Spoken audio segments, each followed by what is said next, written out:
1832. الساعة تشير إلى 9 صباحا. رست سفينة لابيرلا الفرنسية بميناء مدينة طنجة. على متنها الرسام الفرنسي أوجين دلاكروا برفقة دبلوماسي يدعى لكونت دو مورني.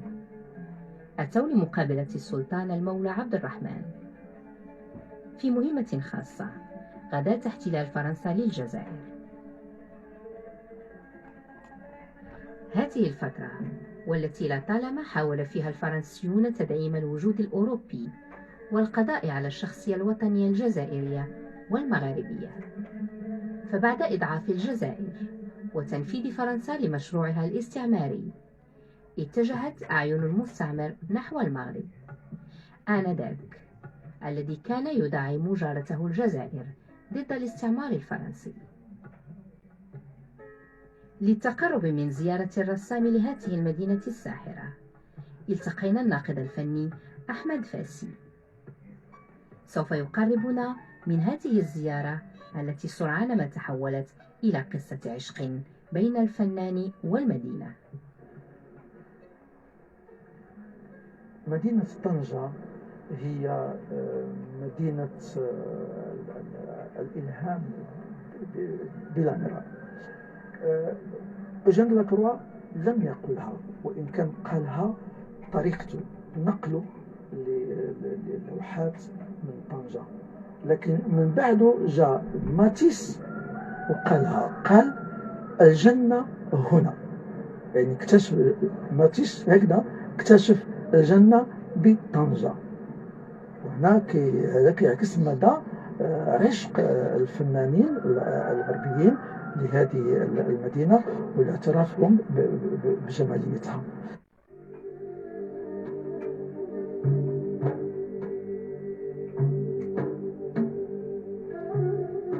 6 أشهر أمضاها أوجين دلاكروا في المغرب.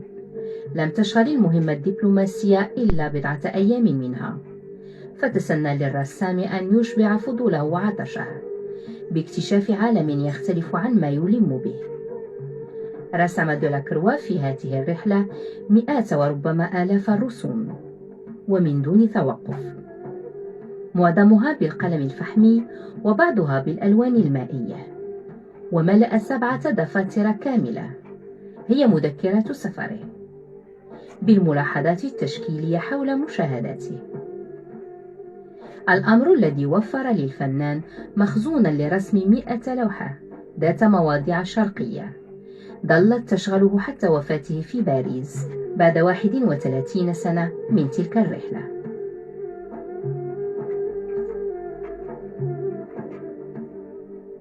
متحف القصبة. آنذاك قصر مر به دلاكروا واستقر به لمدة، نجده حاضرا في أعماله بأشكاله ومعماره وزخارفه وألوانه، مثلهم مثل عدد كبير من الأماكن بطنجة من الأزقة والأسواق كسوق الداخل، دار النيابة وغيرها.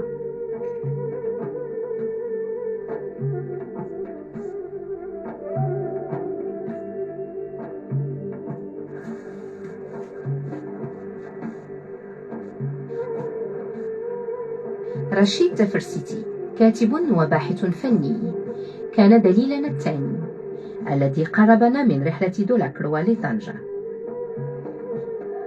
التقينا به بمتحف القصبة، آنذاك قصر عرف مرور أوجين دلاكروا.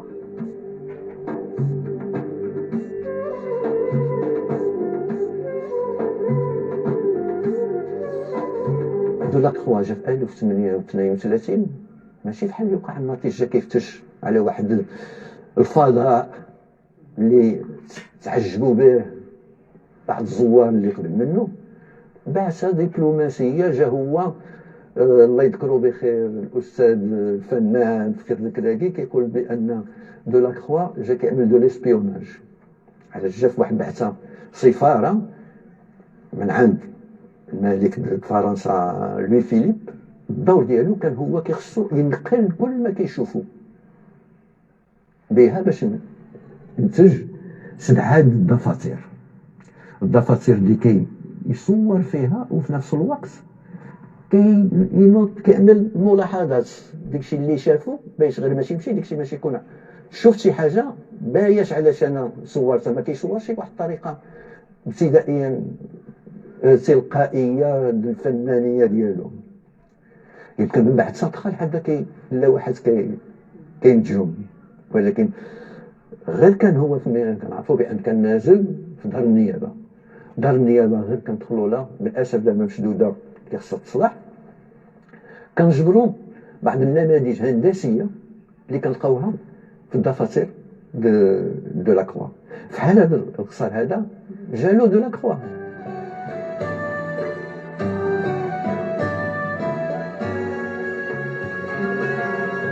خلال الفترة التي انتظر فيها لقاء السلطان المولى عبد الرحمن، كان لدولاكروا الوقت الكافي ليتجول في أزقة مدينة طنجة لاستنشاق هوائها والتمتع بشمسها ونورها الذي ظل يسحره ويسكن لوحاته فيما بعد.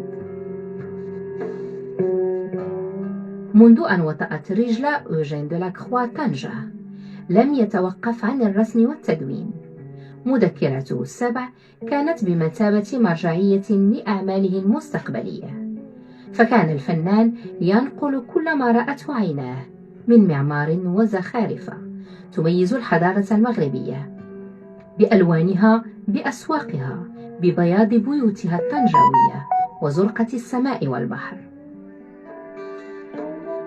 كان الفنان قد رسم بعض المواضيع الاستشراقية قبل أن يزور مدينة طنجة، ولكن تلك التي أنتجها بعد الزيارة جاءت مختلفة عن الشرق المتخيل الذي ظهر في لوحاته السابقة، فباتت تشكل مجتمعة عملا رئيسيا من فصول سيرته الفنية.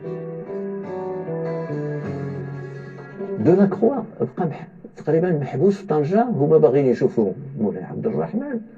مولاي عبد الرحمن خلاهم كيتسناو. جاو في لو 11 جانفي 1832 11 يناير 1832 بقاو هنايا كيتسناو كنظن افريل.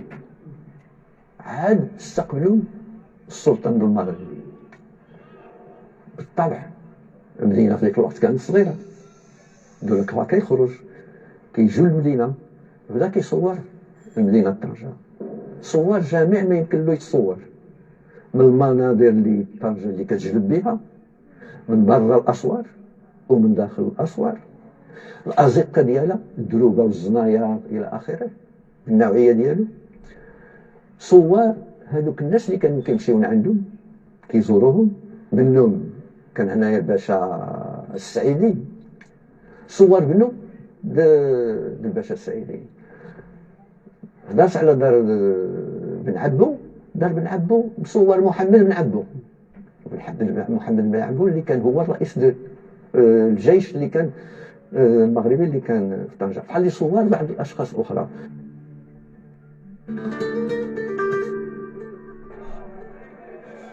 عند نظرنا إلى مذكرات الفنان ولوحاته، سرعان ما نجد الأشكال المرسومة حاضرة على أرض الواقع في تطابق وتشابه مذهل وبأدق التفاصيل.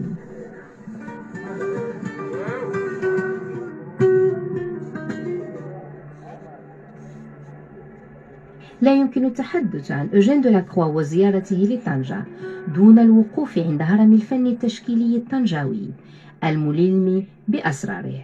هو الفنان التشكيلي لفقيه الركراكي. سيحدثنا عن أسلوب دولاكروا وعن ما تأثر به.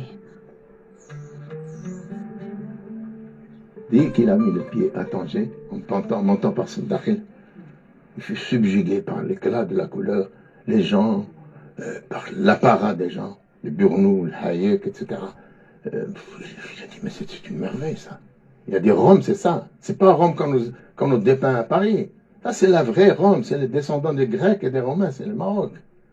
Leur façon de s'habiller, leur façon de vivre, et puis croque la vie, ces gens-là, il a beaucoup aimé. Alors il a dit, Rome n'est plus à Rome, elle est à Tanger.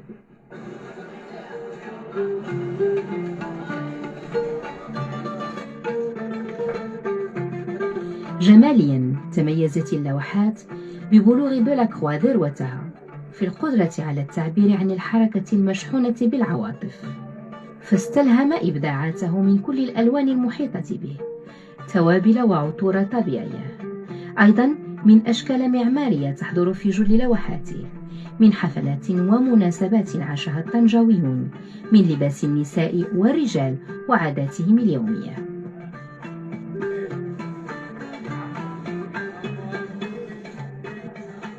لم تحضر أعمال طنجة فقط ببنائها ومعمارها، بل أيضا بأناسها نساء ورجالا، إذ سحر دولاكروا بأزيائهم المميزة والمختلفة، بطريقة جلوسهم وكلامهم واشتغالهم، بأجوائهم الاحتفالية أيضا.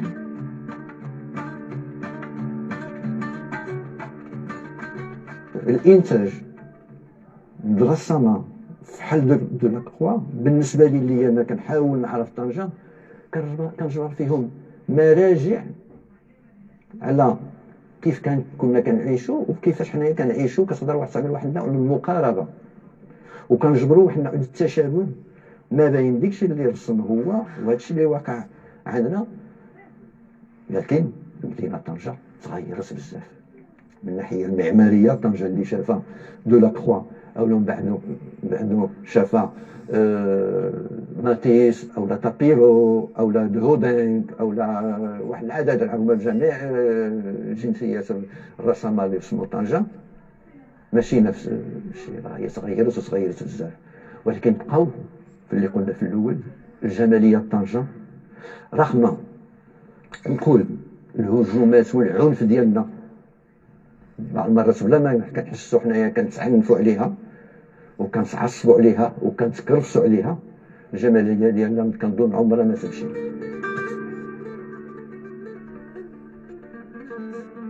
أبهر أوجين دولاكروا باللون الأبيض، بياض نور طنجة وبياض بيوت طنجة، وكذلك الألوان المتألقة في كل مكان، إذ قال: إني أعيش وكأنني في حلم، أنظر إلى الأشياء بفضول خشية أن تهرب مني. هكذا قال أوجين دولاكروا، وقد سبق أن فتحت حكاية ألف ليلة وليلة آفاق مخيلته لينتقل إلى الواقع النابض بالحياة، فظهرت في لوحاته معالم إبداعية جديدة تتحكم في العمل الفني، وفي رغبته إلى ارتياد معالم الشرق من عادات وأزياء وطقوس وألوان، فجدد فنه بالكامل إثر هذه الزيارة، بل إنها بعثت روح الرسم في أعماقه. الحس الفني عند الإنسان المغربي قديم، وأول من الكبار المبدعين والفنانين اللي اكتشفوا هذا الحس الفني عند الإنسان المغربي هو أوجين دولاكروا. حتى لما كيتصرف في طنجة ولا في المغرب ككل، فهو اكتشف حتى الزربية المغربية، وكتب هكذا أن الزربية المغربية هي لوحة قائمة بذاتها. وهنا كيصبح أن أوجين دولاكروا كيكتشف الفن التجريدي في المغرب قبل ما ينظر له لا ماتيس ولا كاندينسكي ولا غيره.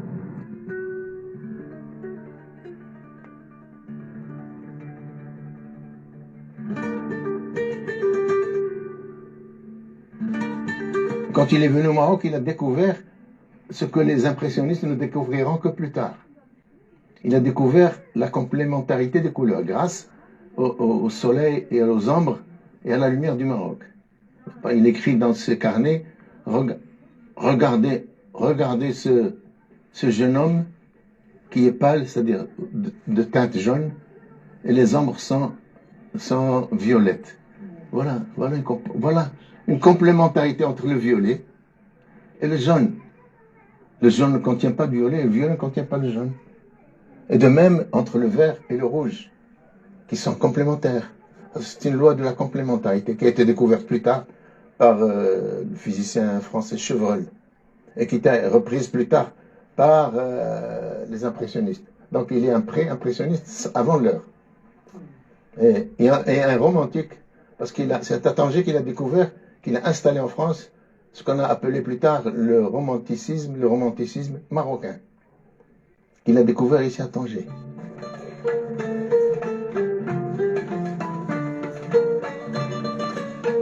كما جذبت شمس طنجة ونورها أوجين دلاكروا وغيره من الرسامين والمصورين، سحر ليلها بدوره آخرون كالكاتب محمد شكري الذي تمثل طنجة في نفس الوقت حريته وعذابه.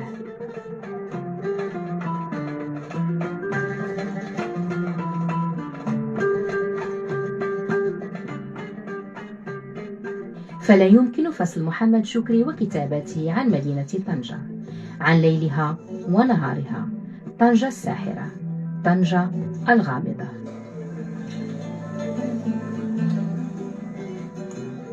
طنجة مدينة ملهمة، ولا يمكن أن نتكلم عن طنجة دون أن نذكر عملاق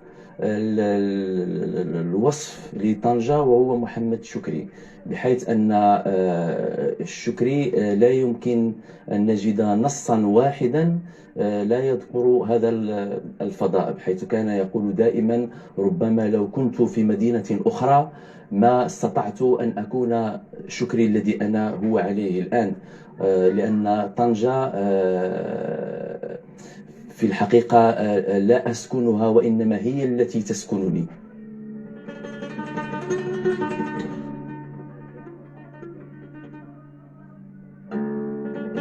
أكيد أن مدينة طنجة سكنت محمد شكري في كتاباته وإبداعاته.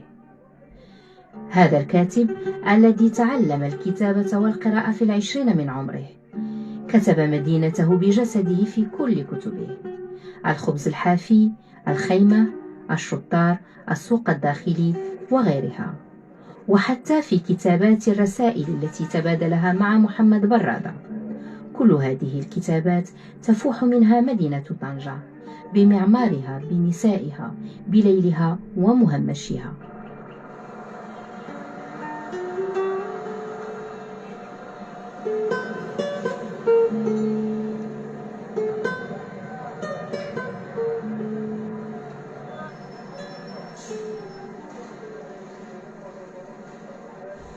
مدينة طنجة لم يكتب مدينة طنجة بشاعرية مفتعلة، بل كتبها بشاعرية معاشة، شاعرية معاشة، بمعنى أنه عاش تلك الشاعرية التي نقرأها بين سطورها، ولم يتعمد هذا الفعل هو، لأن حتى معايشة شكري لمدينة طنجة كمجتمع هي كانت معايشة اضطرارية. محمد شكري في طفولته كان في البحث الحقيقي لم يكن يبحث عن مدينة طنجة أو عن شبه مدينة طنجة، لأنه لم يكن يطمح لكي يكون كاتبا، هو فقط كان يريد أن يعيش كان يبحث عن الحرية، كان يعني يبحث عن حرية الكائن الإنساني فيه. لذلك كان هروبه من تطوان إلى مدينة طنجة هروبا إلى الحرية.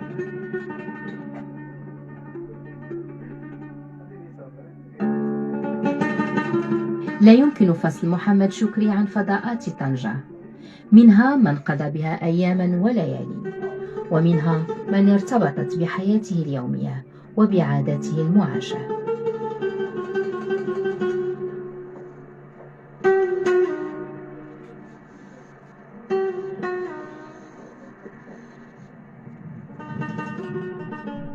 فضاءات طنجة كلها تحضر كتابة محمد شكري بحكايات وحوادث أغلبها ذكريات الكاتب، السعيدة منها والحزينة. ففندق الشجرة مثلا كانت سكن محمد شكري لمدة طويلة، يذكر منها الكاتب أدق التفاصيل. سوق الداخل جعل منه محمد شكري فضاء وموضوع كتابه السوق الداخلي. هي علاقة عشق متوترة تجمع ما بين الكاتب والمدينة، تصل أحيانا إلى حد التشنج، بين الحب والكره، بين السعادة والحزن، بين الحرية والسجن. هذه كانت علاقة شكري بطنجة. بالرغم من رحيل محمد شكري لا زالت المدينة تحتفظ بذكراه وأماكن تعيش على إيقاعاته.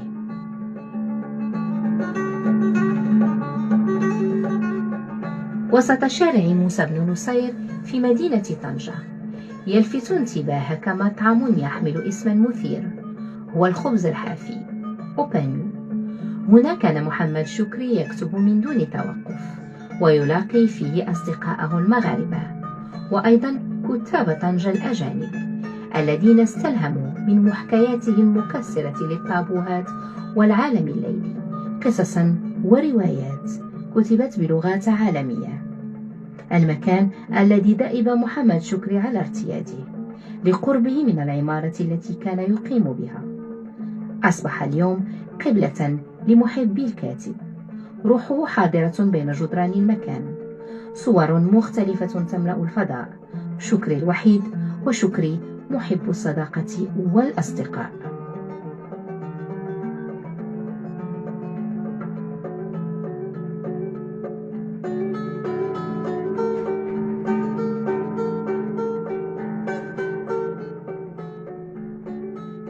مدينة طنجة ظلت هي ذلك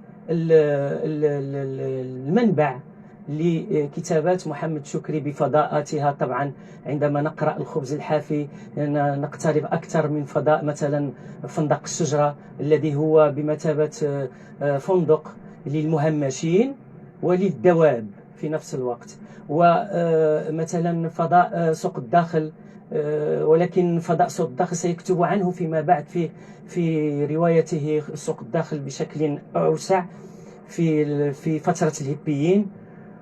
وطبعا هناك كتابات عن فضاءات مثل السوق برا أو ما يسمى الآن بساحة 9 أبريل، والتي جعلها أو سجل من خلالها للحظة مهمة من تاريخ المغرب وهي أحداث 30 مارس. فهذا الحدث ديال هذا اليوم أرخ له محمد شكري في كتابته الخبز الحافي بكتابة بسيطة من خلال الحديث عن المقهى، عن مروره بمقهى مثلا الكبداني إلى آخره، فمن خلال شخصيات بسيطة وفضاءات بسيطة لأناس بسيطين أرخ لتاريخ مهم عاشه المغاربة.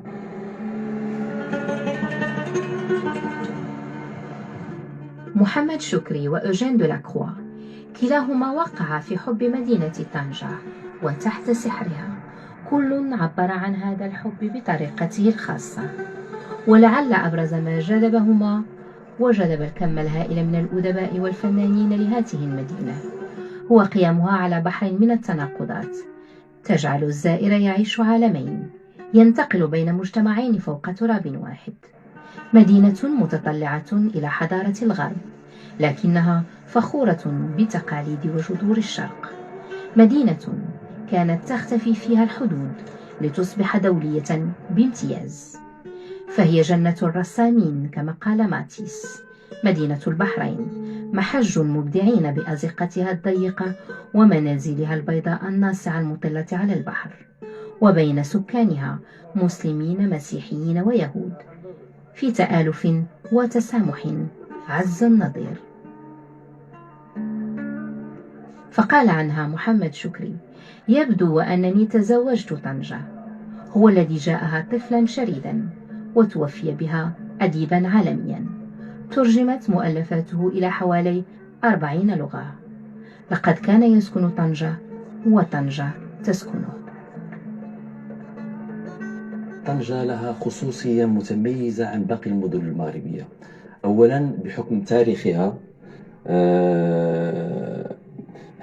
القديم، بمعنى منذ الاحتلال البرتغالي والاحتلال الإنجليزي إلى طنجة الدولية. طنجة هذه المدينة الدولية التي كان يتعايش فيها جميع الديانات، جميع الجنسيات. لذلك أي مار من هذه المدينة بحال بول بولز مر واستقر، ويليام بوروز مر واستقر. هناك مجموعة من الكتاب الذين ربما سكنتهم المدينة، لأن هذه المدينة عندما أريد أن أعبر عنها تخونني العبارة، بمعنى كما يقول المتصوفة: تدركها الصفة ولا تحيط بها العبارة.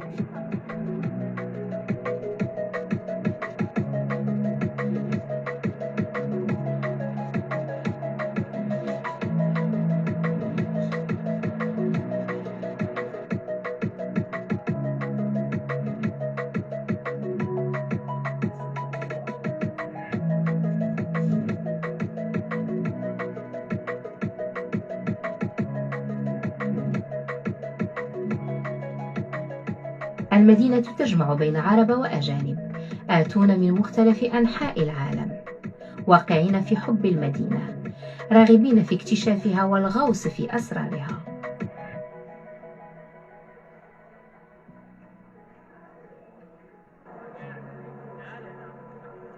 ألهمت طنجة بشكل غير عادي نساء ورجالا، مبدعون فنانون، وأيضا أناسا عاديون، ساحرة العقل والقلب لمغاربة وأجانب مروا بها لغرض ما ثم استقروا وأصبحت جزءا آخر من حياتهم، حياة جديدة. أوغور لالو واحدة من الأجانب المستقرين بطنجة، تعرف المدينة كما تعرف مدينتها الأصل ببلجيكا. أتت لظروف عائلية، سرعان ما تحولت إلى علاقة عشق مع المدينة، فسحر طنجة ليس له نظير، مدينة تحب أو تكره، والبعد عنها شبه مستحيل. أصبح لأوغور لالو حياة جديدة، وخلقت لنفسها عالما جديد تعشقه.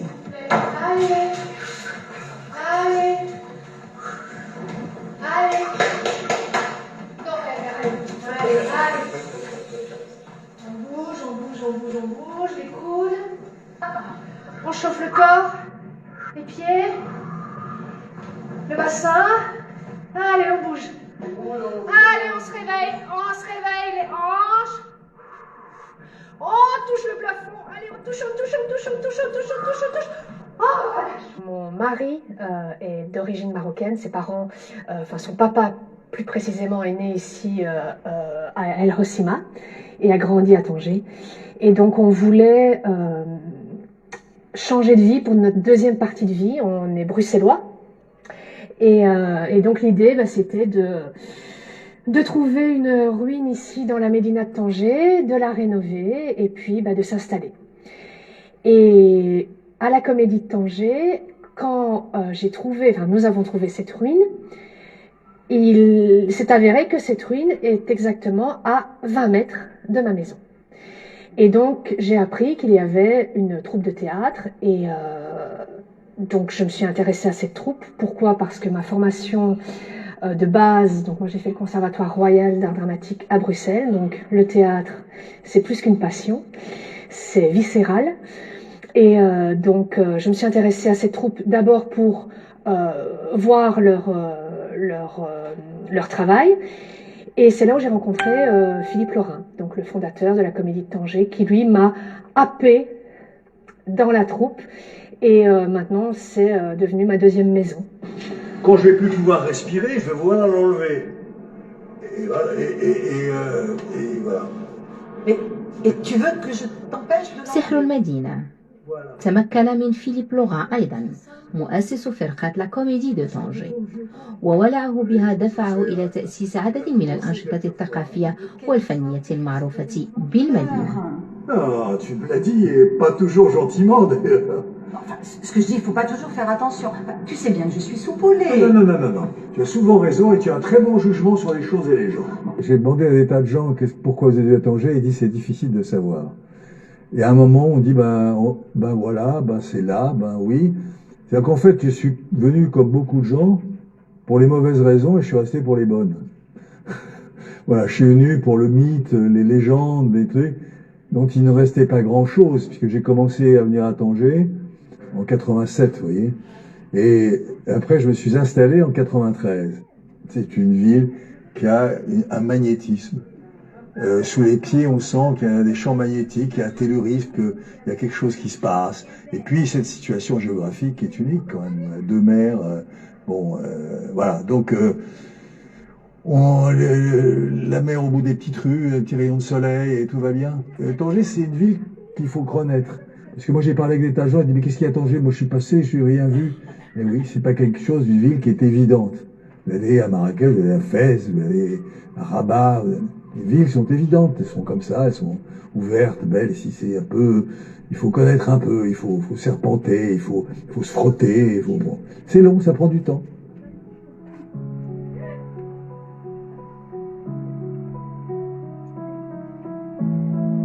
هذا الرجل الذي أتى في ظروف خاصة ولأهداف خاصة سرعان ما تحولت إلى ما يصعب شرحه. كما جاء على لسانه، فهو اليوم من المستحيل أن يبتعد عن مدينة طنجة، فسحر المكان سكنه وتمكن من قلبه.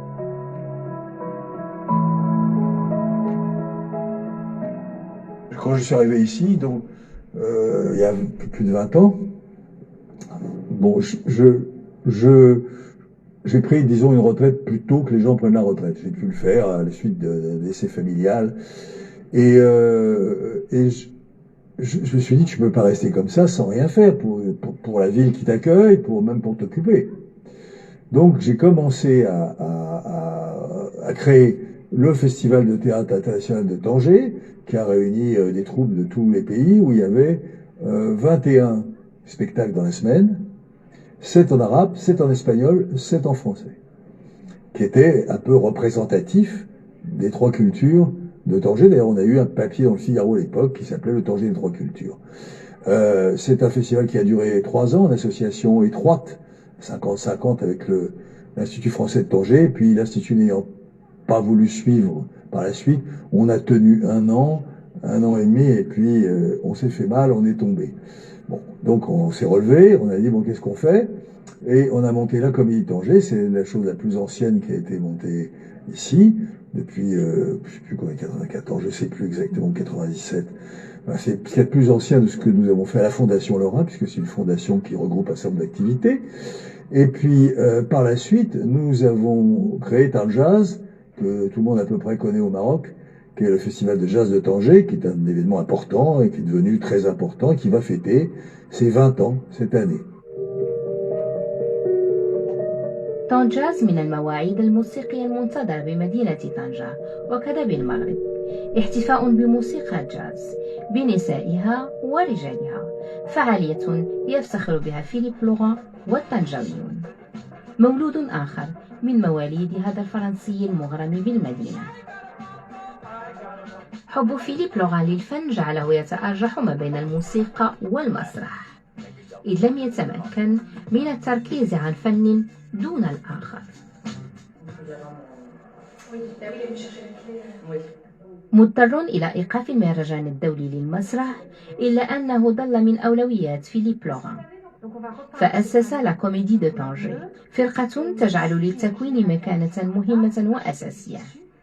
فالباب مفتوح في وجه الجميع، ولا بد من اكتساب التقنيات الأساسية للمسرح. Et on ferait le couvre-lit, oui, de la même couleur, du même motif. Ça se passe à Limoges, donc c'est une chambre à Limoges. À Limoges. On ne peut pas pratiquer le théâtre sans un minimum, mais même de technique. Pas plus qu'on peut sauter à la perche sans un minimum de technique, pas plus qu'on peut se faire engager avec le sport, pas plus qu'on fait de la musique, c'est un minimum de technique. Hein. Les gens qui jouent du piano, il faut bien qu'ils sachent où placer leurs doigts, etc. Bon. Donc nous, on travaille avec un outil qui est 2 cordes vocales et la respiration. C'est tout ce qu'on a dans les mains pour s'exprimer. Les musiciens ont beaucoup plus de choses. Donc il y a du travail d'atelier à faire, surtout sur les gens qui sont initiés, qui sont, etc.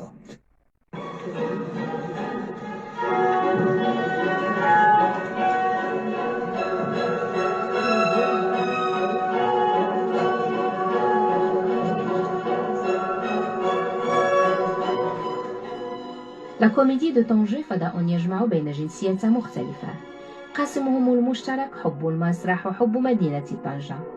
فالفن يوحد الشعوب والقلوب لتعلو راية الإنسانية والود والتلاؤم. بين الأجانب والمغاربة تكامل وتجانس، تبادل الثقافات يزيد من غنى الفرقة.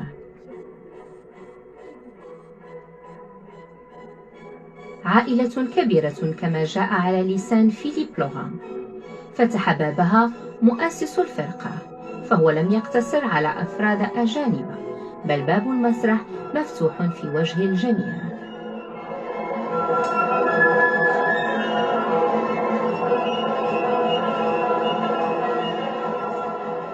Je pense que les pièces qu'on a déjà proposées, présentées, prouvent que ça se passe très très bien. Ce qui est merveilleux, c'est que pour ces personnes marocaines qui sont dans la troupe, le français, bien souvent, n'est pas leur langue maternelle, déjà. Donc c'est magnifique de leur faire découvrir certains textes certains auteurs classiques ou pas. Après, ils apportent, enfin moi je trouve que les comédiens et comédiennes marocaines apportent quelque chose en plus dans le travail qu'on peut proposer, parce qu'il y a une culture différente, il y a un phrasé différent, il y a un physique différent, donc voilà, ça nous permet aussi de se creuser un peu plus la tête pour trouver aussi des pièces où on peut intégrer un maximum de personnes, et c'est le cas dans notre prochaine pièce, donc où toute la comédie va jouer.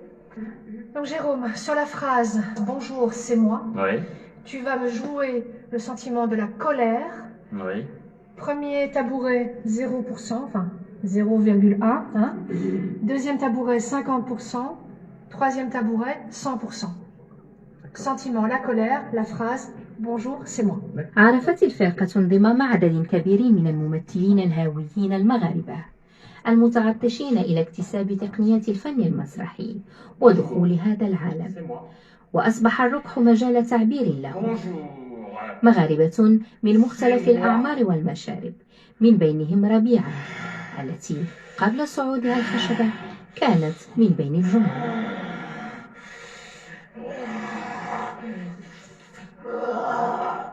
Bonjour, c'est moi.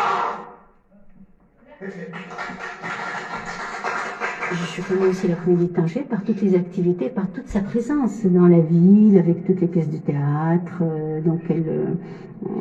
qu'elle fait, donc à la salle Beckett ou là ailleurs dans d'autres établissements. Et j'ai toujours adoré leur professionnalisme. Puis un jour, j'avais un peu plus de temps. J'ai pris une retraite, et puis je me suis dit, tiens, c'est le moment de faire quelque chose que j'aime. Puis j'ai intégré la Comédie de Tanger et j'en suis vraiment ravie.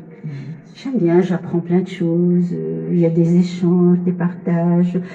On apprend aussi à travailler sur sa voix, on apprend aussi à interpréter des rôles, à sortir de soi. C'est vraiment, je trouve ça vraiment génial.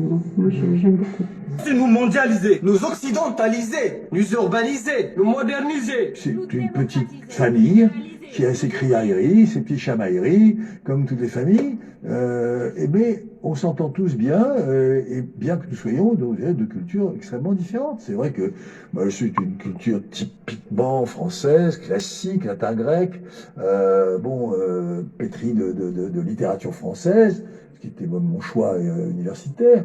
Bon, et puis il y en a d'autres qui ont pas fait non plus d'études du tout, mais qui sont attachés à découvrir des textes, à découvrir des histoires, etc.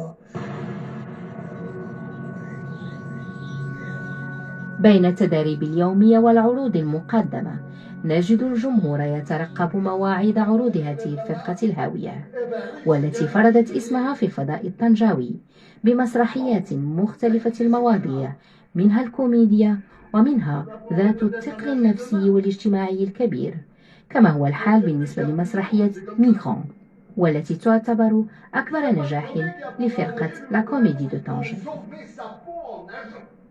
Une pièce qui a marqué la Comédie de Tanger, c'est Migrants. Donc une pièce, c'est vraiment une pièce qui raconte tout ce qu'on peut voir à la télévision, dans les journaux télévisés sur la migration. C'est très noir. Certaines scènes sont drôles, mais on est un peu gêné de rire. Et là, pareil, ce qui a été merveilleux, l'idée de Philippe, c'est d'intégrer de vrais migrants qui étaient ici, à Tanger, en attente, souvent, de risquer leur vie pour passer en Europe. Donc ça a été une expérience magique, avec des familles africaines, c'était vraiment incroyable.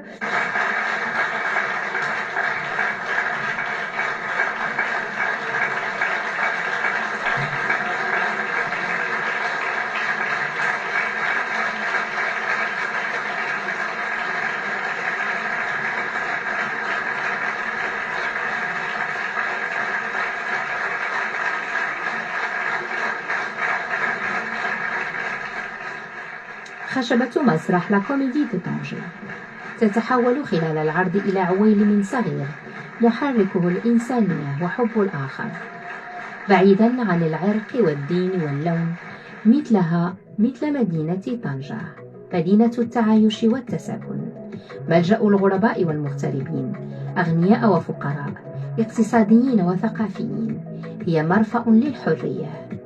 فهي مدينة تشبه طائر الفينيق الأسطوري، طنجة تبعث من رمادها.